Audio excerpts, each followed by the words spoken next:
Hello everybody and happy Friday. We've come to the end of a half term. Well done for all that amazing remote learning you're doing. Okay, so today I was told to create our own draw along. Now I've never done a draw along before. Obviously, I've done a draw along with you, your Ola Falafels and your Jim Fields, but I've never done one on my own. Okay? It's based on a creature from the land of the lost things. I really hope you enjoyed listening to it. So, the creature that we're going to create is a Miffle Fiffle Funch. Okay? A Miffle Fiffle Funch. Gosh, that is quite hard to say quite a lot of times. Can you try and say it 3 times in a row now? Yeah. Miffle Fiffle Funch. Miffle Fiffle Funch. Okay, let's get started with drawing our own Miffle Fiffle Funch. Now, we know that Miffle Fiffle Funches aren't real, so if yours looks ever so slightly different, maybe it looks completely different, that's okay. I'm more interested in seeing your creations, seeing your creativity. I'm also just using a regular pencil with a light blue pencil and a yellow pencil, and a selection of different other colours. Now, you can use light blue, dark blue, it doesn't matter. Maybe you don't even want to colour in yours. It's totally up to you. Okay, so let's have a quick recap of what the Miffle Fiffle Funch looks like. Ba-ba!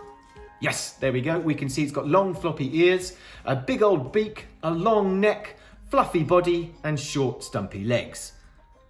So we're going to start at the top with the ears. Now the ears are just going to be up here and they're going to curl back around themselves. Remember, they are long, rounded. They look a bit like sausages, really. Imagine if you had ears like a sausage. There we go. They don't have to be the same size at all. In fact, it's probably better if they're not. Then we're just going to do a curved line to bridge that gap there, the top of the head. Now, what animal would have long floppy ears? Yes, that's right. It's the ears of a cartoon rabbit. It's probably worth mentioning here that when you're designing a character, you could do 2 different options. You could just create a lot of strange squiggles and hope for the best, or you could do a lot of research. You could look at lots of pictures of different animals and mash them all together. Now, that's what I've done with a Miffle Fiffle Funch. So you're going to have to guess at every point which animals I've mashed together. Okay, so we've drawn the back of the head and the ears and the top of the head. We're now going to draw the neck. It's going to come from just the bottom of the head and it's going to go down here. We'll draw the first line first. Make sure it rounds out a bit there. And it starts off smaller and ends up bigger. A little tip for you, if you're doing lines that are going along with another line, is draw a dot each side and then it's just about matching them up. Okay, so we've got our long neck. Now we're going to do our beak. Now, it's worth mentioning at this point, I'm drawing really heavily. I don't want you to draw heavily. I want you to draw lightly, use faint lines, because you're bound to make a mistake, and so am I, okay? And then we need to rub it out, and we can't rub it out if we've drawn it too heavily. Okay, so I've drawn my beak, and now I'm going to make the body. Now the body curls round on itself, okay? I wonder what animal, so we're going to stop there, and I'm going to do a jagged lines. Doesn't really matter if yours looks the same, as long as it's got jagged lines at the back. This is going to create the ruffles of the tail. There we go. Is it looking strangely familiar? Okay, let's have a go. What else do we need to add? We need to add these strange wings. So I've just done my line there. Now, with the wings, you don't need to match them up. I've done my top line and my bottom line, and then I'm just going to draw some C's. Now, do it your own way. It doesn't matter as long as it looks real. I'll just do different sizes. There we go. Just to add a bit of texture. Now, texture is when something feels different or looks different, okay? So obviously this would be the texture of feathers. Right, okay, so I've got my ears of a rabbit. I've got my beak of a, well, what would you say it looks like? Yes, a duck, or more specifically, a duck-billed platypus. I've got my long neck. Now, you could either see this two ways. It's either the neck of a swan and the body of a swan, or the neck of a giraffe and the body of a duck. But either way, what are we missing? Yes, we're missing those legs. Now, the legs, I'm just going to draw those curvy lines. This is going to be the back leg, and the front leg is there also. Now, I'm only drawing those lines first, and I'll tell you why in a second. Okay, so I can only see the back leg, and it makes sure it goes higher, okay? So it ends sooner. Don't draw anything else on the bottom. The reason being is because this is the front of the picture. So if we were taking a photograph, this would be the front, and we call this the foreground, okay? And the foreground is, in our picture, is going to be the ground. And what we're going to do is we're going to start by drawing a little jagged random line that starts before the beginning of the leg and ends after. So that's one example. This gives the illusion of it standing on uneven terrain, so grass or stones. I'm going to do the same here. Make sure that you've got different lengths of grass. If you're doing grass, it just makes it look a bit more interesting. And the same we can do, maybe we want some space rocks. Who knows? Space rocks and Land of Lost Things I never knew. Just making it up as we go along. And I'm just going to start either side. And again, this is in the foreground. Okay? Then we always need to add one straight line, roughly here. This is what we call the horizon. Okay? We'll get to that in a second.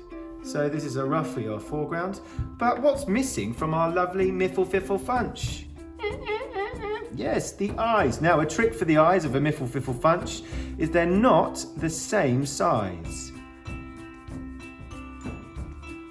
It does have quite big, round circles for eyes, but they are definitely not the same size. Make sure one of them is bigger. It doesn't matter which. I'm just going to add a bit of an eye back there. Okay, and inside draw the people, okay? Now, a tip to make it even look more goofy, is usually we'd draw the pupils there, so it's looking this. I don't know, maybe the Miffle Fiffle Funch has seen something. Looks a bit panicked, doesn't it? But we are going to just draw it slightly off, just to give it kind of that goofy expression. Next, we're going to draw the mouth, which is just a line there. Perhaps you want to do yours the other way, so it's looking a bit scared. Perhaps it's seen something that's going to make it its lunch. And there we go. Only thing now is to add a bit of texture, but I am going to fast forward this so you don't have to sit through it. You don't have to do this if you don't want to.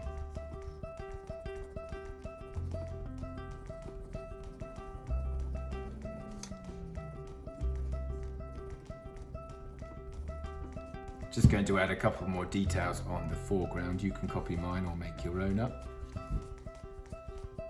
Just some rocks.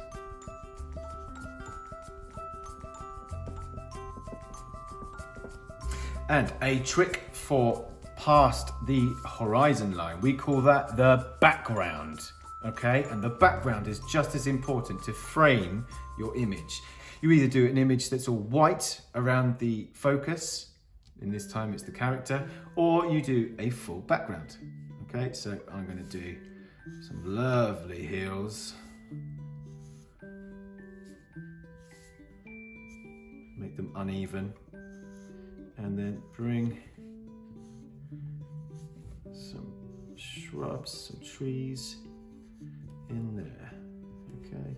And the closer you get to the front of the picture, the foreground, the bigger the images become. This is called perspective, okay? So suddenly you can start seeing grass, individual grass blades, but they get smaller and smaller. Anyway, here we go.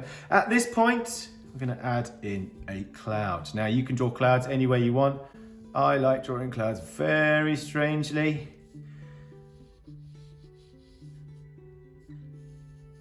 But the difference is we need to be able to see, again, that sense of perspective.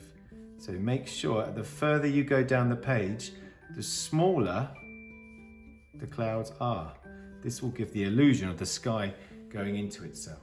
Okay, at this point, you can color it in. Remember, you've got yellow for a beak or blue and kind of a pinky. Space rocks can be any color you want, but also you don't need to. It's your creation. Perhaps it's pink. Who knows? Perhaps it's a rainbow Miffle Fiffle Funch. It's totally up to you. Remember to put your name. I'm gonna put mine there. Okay, here's my Miffle Fiffle Funch. I cannot wait to see yours. I'm also going to challenge you to creating your own monster alien. Okay, so here's a Miffle Fiffle Funch from the Land of Lost Things. I want you to create your own. Good luck.